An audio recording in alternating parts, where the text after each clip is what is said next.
साथियों, आज के इस वीडियो में हम 17 अगस्त सीएचएसएल एग्ज़ाम ऑल शिफ्ट के सारे जीके, जीएस और करंट अफेयर सेक्शन से जो भी क्वेश्चंस आए थे उन प्रश्नों को आज इस वीडियो में हम देखेंगे।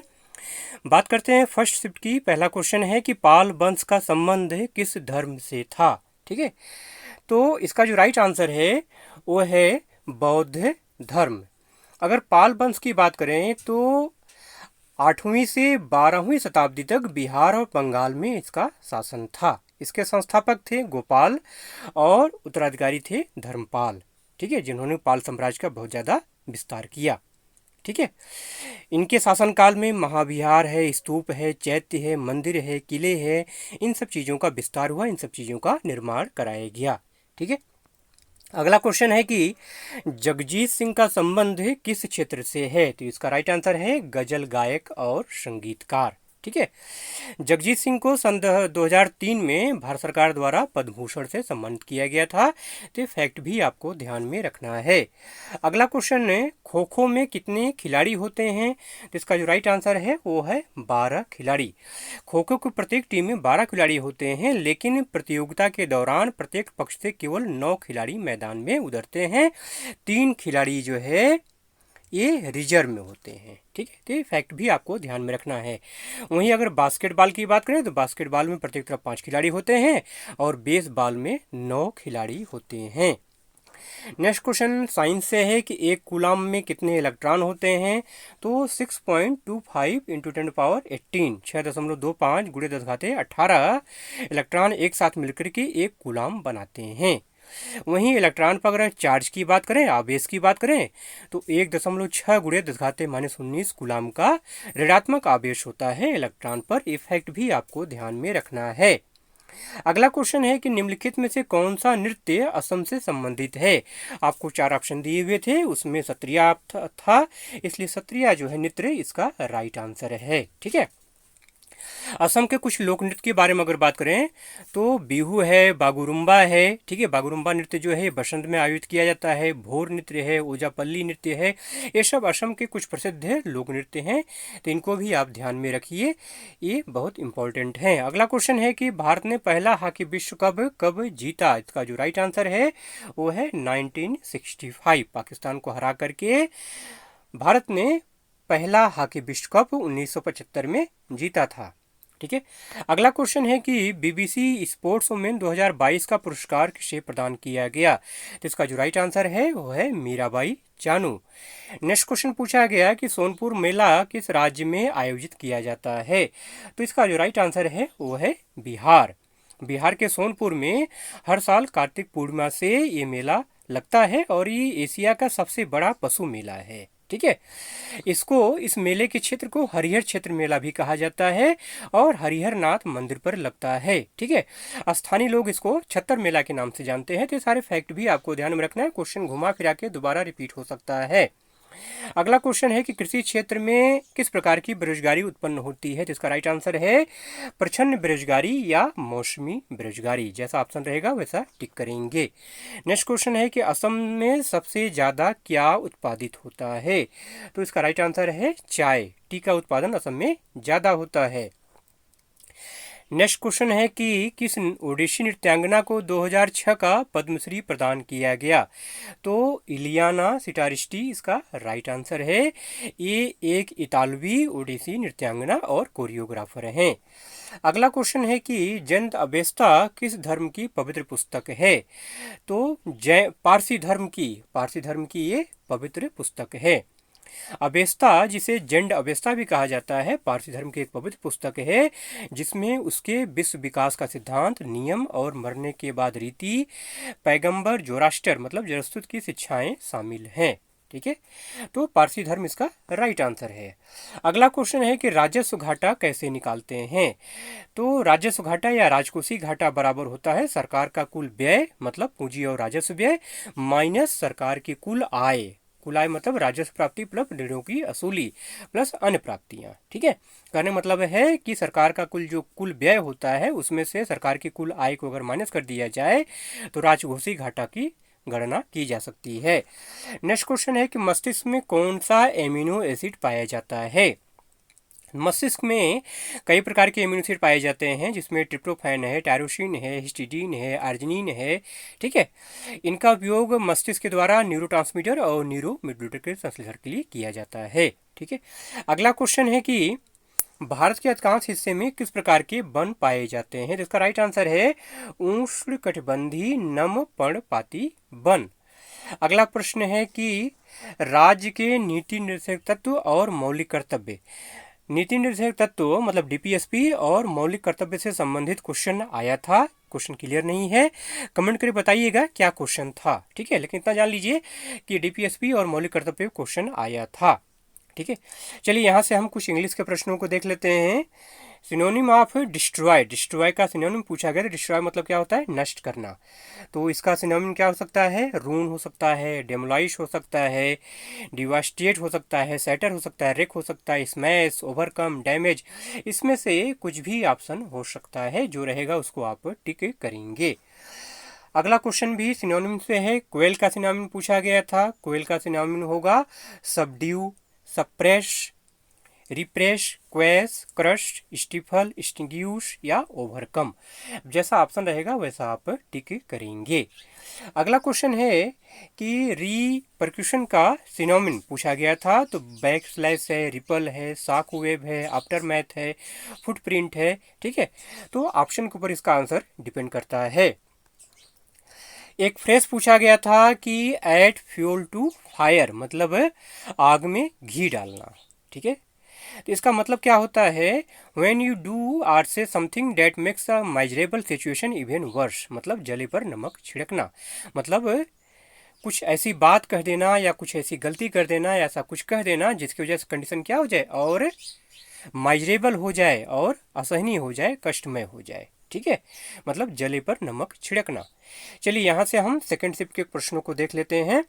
साथियों, अगर आपको इस वीडियो का पीडीएफ चाहिए तो पीडीएफ का लिंक डिस्क्रिप्शन में दिया हुआ है। टेलीग्राम चैनल पर जाकर ज्वाइन हो जाइए, वहाँ से आपको फ्री ऑफ कॉस्ट इसका पीडीएफ मिल जाएगा। अगला क्वेश्चन है कि अकबर का वित्त मंत्री कौन था? तो राजा टोडरमल। ठीक है, इसका राइट आंसर है। नेक्स्ट क्वेश्चन है कि आधुनिक आवर्त सारणी के परमाणु क्रमांक 106 में कौन सा तत्व है? तो इसका राइट आंसर है सिबोर्गियम। इसका संकेत क्या होता है? Sg। ठीक है, परमाणु संख्या क्या है? 106। यह एक सिंथेटिक रासायनिक तत्व है। ठीक है, नेक्स्ट क्वेश्चन है कि फुलाई त्योहार का संबंध किस राज्य से है? इसका राइट आंसर है हिमाचल प्रदेश। अगला प्रश्न है कि स्वामी रामकृष्ण परमहंस किसके गुरु थे? तो स्वामी विवेकानंद इसका राइट आंसर है। अगला क्वेश्चन है कि भारत में नए राज्यों का गठन, सीमाओं का निर्धारण और राज्यों का नाम परिवर्तन किस अनुच्छेद में वर्णित है? इसका राइट आंसर है अनुच्छेद 3। ठीक है, अगला प्रश्न है कि सार्क संगठन में कितने सदस्य देश हैं? तो इसका राइट आंसर है 8। ठीक है, कौन कौन से हैं? भारत, पाकिस्तान, नेपाल, अफगानिस्तान, भूटान, मालदीव, श्रीलंका और बांग्लादेश। सार्क का फुल फॉर्म क्या होता है? दक्षिण एशियाई क्षेत्रीय सहयोग संगठन। ठीक है, यह एक अंतर्राष्ट्रीय संगठन है। ठीक है, और एक चीज और जान लीजिए, सार्क देशों में दुनिया के कुल क्षेत्रफल का 3% हिस्सा आता है, जबकि दुनिया की 21% आबादी इन देशों में रहती है।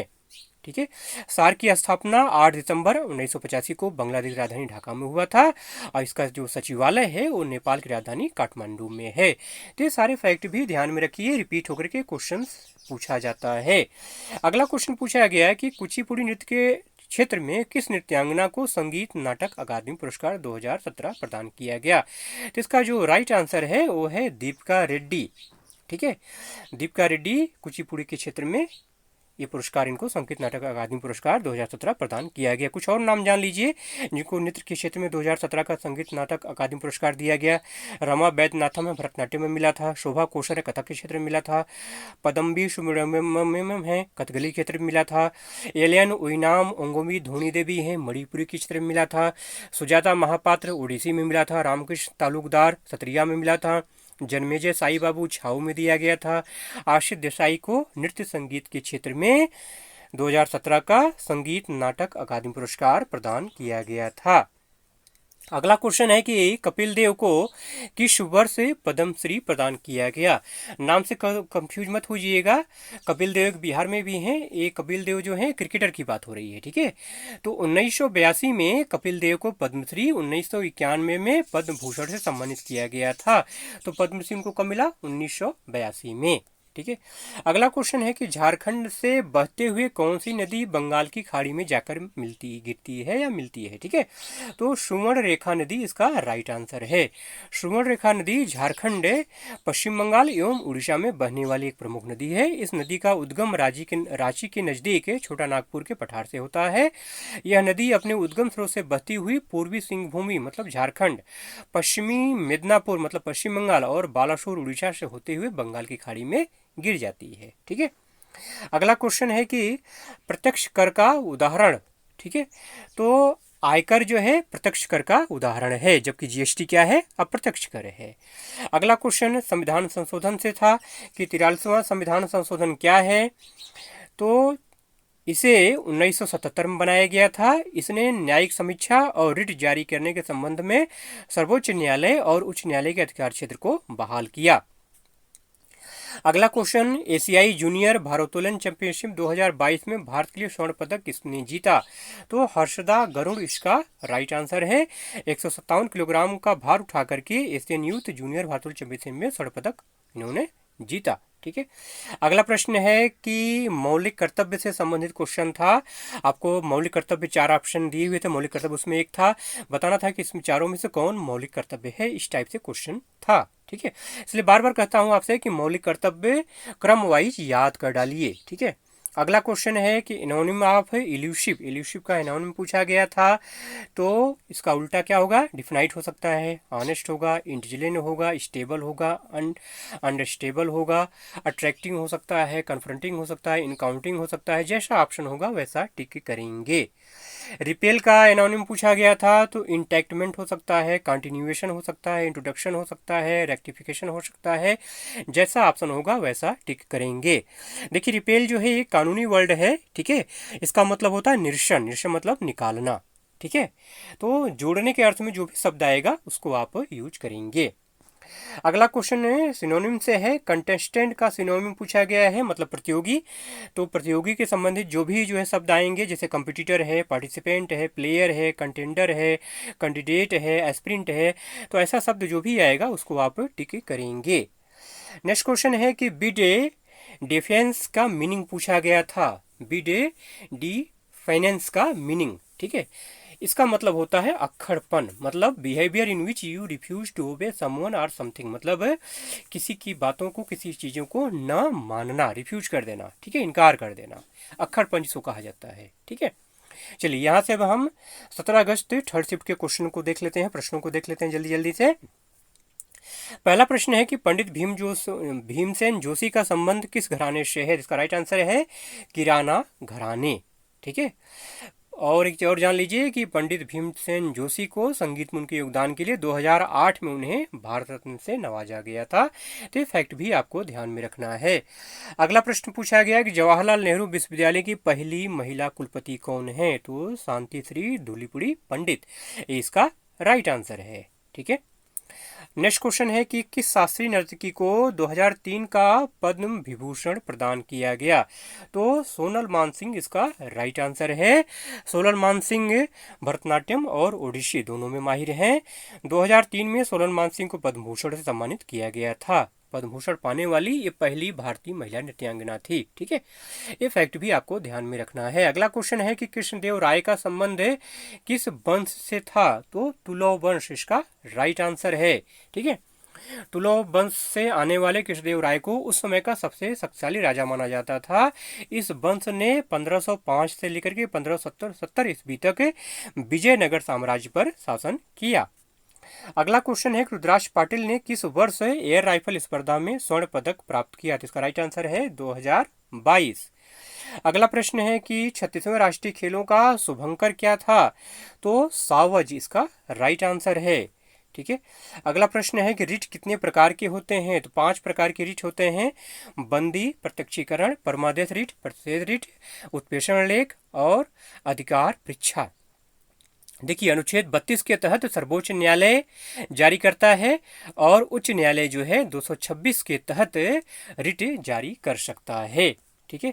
अगला प्रश्न है कि निम्नलिखित में से किस सामाजिक कार्यकर्ता ने विधवा पुनर्विवाह की वकालत की।